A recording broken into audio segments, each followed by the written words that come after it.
بسم اللہ الرحمن الرحیم۔ حضرت ابو ذر نے بلال کو کہا، اے کالی کلوٹی ماں کے بیٹے، اب تو بھی میری غلطیاں نکالے گا۔ بلال یہ سن کر غصے اور افسوس سے بے قرار ہو کر یہ کہتے ہوئے اٹھے، خدا کی قسم میں اسے ضرور بے ضرور اللہ کے رسول صلی اللہ علیہ وآلہ وسلم کے سامنے اٹھاؤں گا۔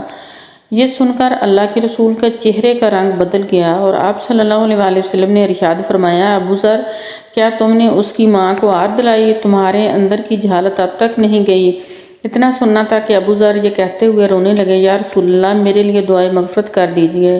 پھر روتے ہوئے مسجد سے نکلے، باہر آ کر اپنے رخسار مٹی پر رکھ دیا اور بلال سے مخاطب ہو کر کہنے لگے، بلال، جب تک میرے رخسار کو اپنے پاؤں سے نہ رون دو گے، میں اس مٹی سے نہیں اٹھوں گا۔ یقیناً تم معزز و محترم ہو اور میں ذلیل و خوار۔ یہ دیکھ کر بلال روتے ہوئے آئے اور ابو ذر کے قریب ہو کر ان کے رخسار کو چوم لیا اور بے ساختہ گویا ہوئے، خدائے پاک کی قسم، میں اس رخسار کو کیسے رون سکتا ہوں جس نے ایک بار بھی خدا کو سجدہ کیا ہو۔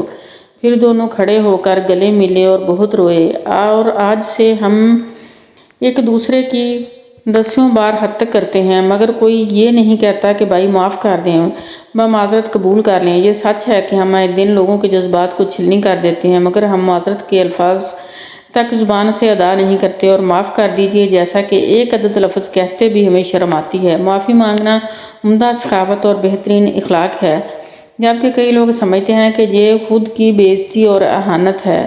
ہم سب مسافر ہیں اور سامان سفر نہایت تھوڑا ہے۔ ہم سب دنیا و آخرت میں اللہ سے معافی اور درگزر کا سوال کرتے ہیں۔ اللہ تبارک تعالیٰ ہم سب کو معاف فرمائے اور ہم سب بھی معافی نامے کی فہرست میں سب کو شامل رکھیں، آمین یا رب العالمین۔ جزاک اللہ خیرا کثیر۔